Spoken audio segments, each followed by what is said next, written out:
Hi, I'm Sebastian Cochinescu, the builder of AgentMarkup. Today I'm going to show you how ChatGPT using WebMCP configures a real website's AI files and how a compiler catches it contradicting itself. This is AgentMarkup Studio. I built it, and it includes 8 WebMCP tools for this challenge. ChatGPT just connected. There are 2 goals that pull against each other now. AI search yes, model training no. First, the studio inspects the live site to see what's already there. For this example, I used my personal website, www.cochinescu.com.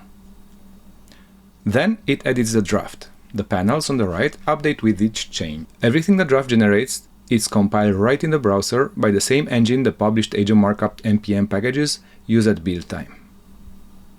This part is sped up.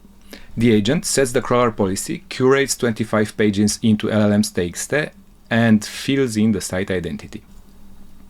This is the draft so far. Site identity, access policy, content sections, and every change lands in the activity log. Now I break it on purpose, by hand. I switch on the agent card without filling it in. The validator flags in red, the activity log marks the edit as human, and one undo makes it clean again. Then I tell it to block the AI search crawlers too. It's funny that it dodges. Instead of contradicting itself, it quietly empties my llms.txt page index. But that just hides the problem, so I make it put the pages back and let the studio judge the result. There it is. My llms.txt invites AI search engines to cite these pages, while robots.txt blocks the exact crawlers that would do it.